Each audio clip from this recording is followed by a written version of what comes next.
자, 구리 가격 상승에 근데 생산이 어렵다. 너무 많이 상승을 하니까 오히려 원자재 부담이 늘어나는 거예요. 안녕하세요. 반갑습니다. AP투자연구소 이정열 전략팀장입니다. 금일은 9월 29일 현재 시각은 2시 56분을 지나가고 있습니다. 대한전선 코드번호 001440입니다. 자, 대한전선 같은 경우에서 최근에 이 2,800원을 돌파를 완벽하게 좀 해주지 못했어요. 지지를 받지 못하면서 주가가 좀 하락하고 있는 상황들인데 시장 자체가 그렇게 여의치가 않은 상황들이 되겠죠. 지금 이제 장기 채권 금리가 상승을 하게 되면서 실질적으로 금리 인상을 반영을 좀 하고 있는데 장기채가 자 10년물 장기채가 올라가고 있죠. 그래서 일단은 금리 인상을 반영하고 있다라고 보고 있는 상황들인데 자 채권 시장에서 좀 강세를 보여주고 있기 때문에 자 이렇게 되면 자 우리가 지금 자산군이 증권 시장, 채권 시장, 그리고 원자재 시장, 그리고 뭐 환율 시장, 이렇게 시장성 요인들, 환율도 지금 1187원인가 올라가 있는 상태죠. 1180원에서 1200원대는 고점이다. 이렇게 좀 말씀을 드렸는데 저점이 1180원 그리고 고점이 1200원. 역사적으로 1200원대 가까이 오면 가까이 얼마 안 남았죠. 가까이 오면은 환매도가 증가돼서 좀 떨어지더라. 역사적으로 이 고점이 1200원대니까 얼마 남지는 않았습니다. 이렇게 고지가 멀지는 않았다. 이렇게 말씀을 좀 드릴 수 있을 것 같지만 환율 시장이 강세를 보여주고 있고 채권 시장이 강세를 보여주고 있기 때문에 그리고 지금 원자재 시장도 강세를 보여주고 있는데 이거는 구리 쪽으로 강세를 좀 원자재잖아요. 원자재가 강세를 보여주면은 대한전선이 수혜를 받을 수가 있죠. 지금 이제 물가가 좀 올라가고 있기 때문에 원자재가 올라가고 있는데 금리 인상을 반영하고 있는 상태였기 때문에 물가가 올라가다가 이제 금리가 인상이 돼버리면은 물가가 안정이 될 수 있다라는 가능성들. 그래서 원자재 시장에서 구리, 뭐 다른 이제 철강이라든가 그런 쪽으로도 강세를 좀 보여주고 있는 상황들이긴 하지만은 장기적인 전망 자체는 그렇게 긍정적이지만 않다. 이게 계속 상승하는 모습들을 보여주려고 한다면 경기가 회복이 돼야 돼요. 경기가 회복이 돼야 되는데 경기 회복까지가 지금 미국 같은 경우에서는 여의치가 않습니다. 미국 같은 경우에서는 자 왜 그런 이유가 뭐냐? 자 일단은 구인 같은 경우에서는 구인난이 지금 일어나고 있어요. 구인난에 고용이 부진하고 있습니다. 고용이 부진을 하고 있는 상태고 물가가 상승하고 있는 상태죠. 그러니까 고용이 부진하면서 저성장을 하고 있고 물가가 올라가고 있기 때문에 지금 이제 저성장 우려감들이 반영이 되고 있기 때문에 금리 인상이 쉽지는 않을 것 같다. 근데 이제 지금 장기 채권이 올라가고 있는 금리 인상을 반영시키는 이유들이 있어요. 자, 경기 회복이 지속이 돼야 되는데 지속이 되지 못하고 있다라고 할 수 있는 상황들이고 금리 인상이 좀 꾸준하게 진행이 돼야 되는데 그 경기가 회복이 되면서 금리 인상이 진행이 되면 이제 물가가 좀 안정화 되는데 뭐가 좋냐 안 좋냐 뭐 그런 걸 떠나서 일단은 자 금리 인상을 반영시키는 이유가 있어요. 자 연준에서 MBS를 매입을 하고 있죠. MBS가 뭐냐? 은행 같은 경우에서 주택 A, B, C 은행 같은 경우에서 주택을 A, B, C 이런 식으로 담보를 잡아서 저당을 잡고 대출을 해줘요. 대출을 해준 다음에 이게 만약에 100억이라고 하겠습니다. 대출을 해줘요. 그럼 이거를 하나로 묶어요. 묶은 다음에 이거를 매각을 합니다. 유동화를 시켜서. 유동화냐? 이게 뭐냐? 증권화를 시켜서. 이거를 증권으로 발행을 해서 이걸 묶은 다음에 신용 증여하고 신용도 발행하고 뭐 이런 식으로 해서 유동화를 시켜서 증권을 시킵니다. 그러면은 패드에서 이거를 매입을 해주죠. 매입. 그럼 얘네들 은행 입장에서는 매각이죠. 패드가 100억에 주고 은행이 이 지분을 주는 거다. 자, 정가를 시키죠. 신용 위험을 정가를 시키고 돈을 받는 거죠. 대신에 여기에 대한 수입을 패드한테 주죠. 자, 이렇게 매입을 해주는데 그러면 이 100억 가지고 80억을 또 A, B, C 이런 식으로 D 이런 식으로 대출을 좀 해주고 또 이걸 묶어버립니다. 묶어가지고 이걸 또 매각을 해요. 매각. 대신 이 비율이 너무 높아져 버리면 은행 신용도 뭐 그런 데서 좀 우려가 있기 때문에 일단은 뭐 그렇고 그런 거를 이제 완전히 넘기는 거기 때문에 일단은 또 돈을 받겠죠. 이런 식으로 ABC 이 대출을 계속 이제 주고 있는 거예요. 돈이 여기서 생기는 거예요. 패드가 돈을 찍어낸다라고 하는 게 실질적으로 이렇게 찍어내는 겁니다. 이게 MBS예요. MBS 얘네들이 자산을 매입을 한다. 자산을 매입. MBS 안전자산이잖아요. 주택 저당리니까. 주택을 나중에 이게 대출을 상환을 하지 못한다.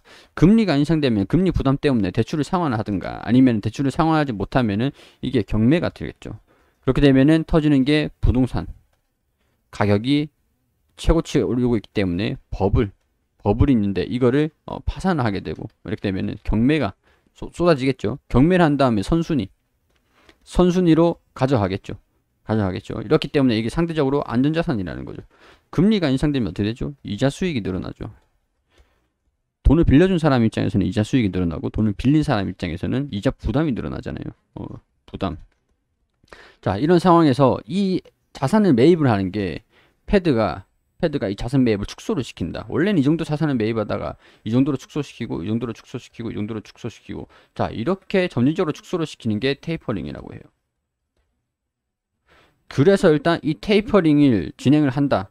그거를 반영을 하는 게 테이퍼링이 끝나고 난 다음에 금리를 인상시킬 것이다. 물가도 중요하고 금리도 중요하고 자, 이런 상황이기 때문에 지금 시장이 장기채 수익률이 고공행진을 하고 있는 그런 상황들이기 때문에 시장이 빠지고 있는 환율도 올라가고 있고 증권 시장은 빠지고 있고 자산군에서 채권 시장이 상대적으로 강세를 보여주니까 위험자산이 안전자산이죠.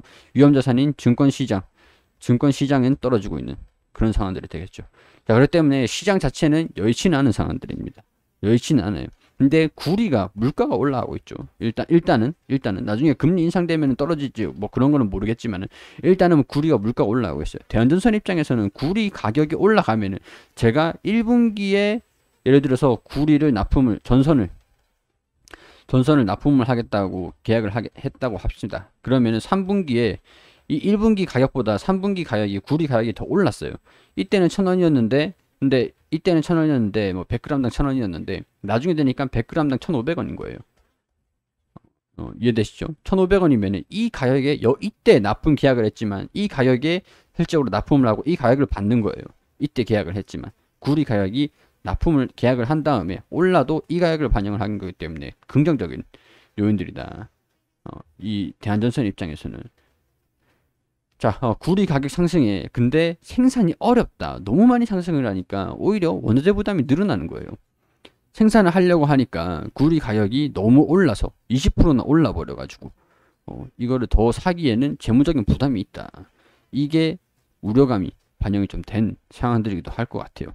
자, 그런데 우리 기대감을 가질 수 있는 게 있죠. 격동의 일주일, 바이든 핵심 이제 인프라 복지 예산안 통과되나.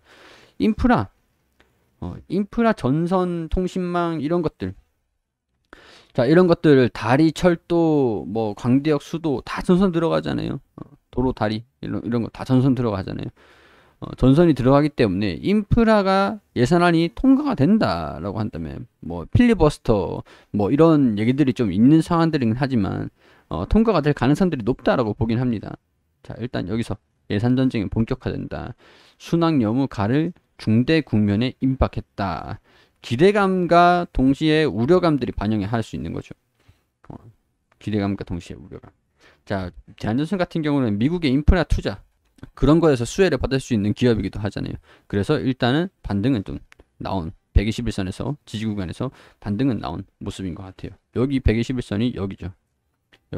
자, 여기에서 이제 반등이 나와가지고 단기적으로 다시 회복하는 모습들 보여줘야 돼요.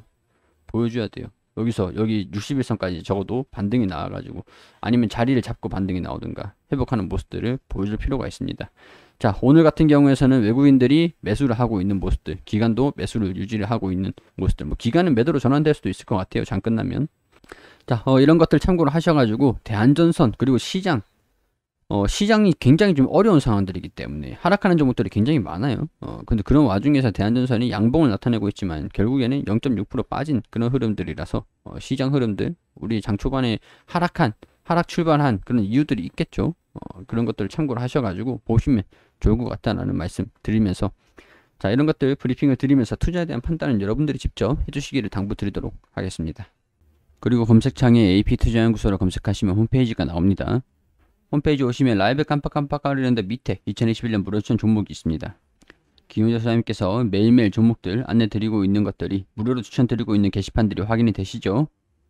여기 9월 28일 화요일 무료 추천 종목 게시판 들어가 볼게요.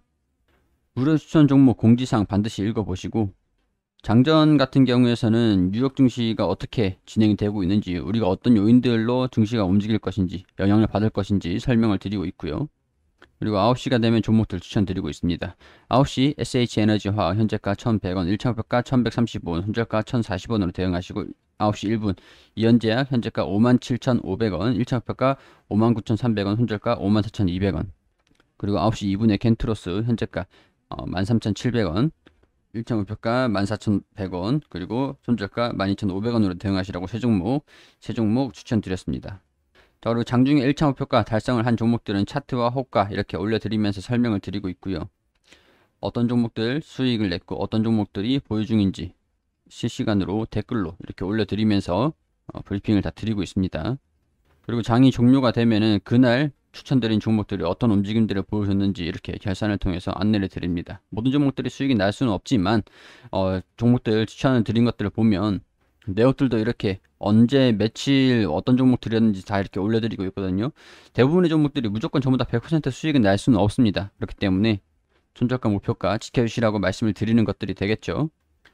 자, 수익이 상당히 잘 나기 때문에 도움 필요하신 분들 오셔가지고 보시면 도움이 되실 것 같습니다.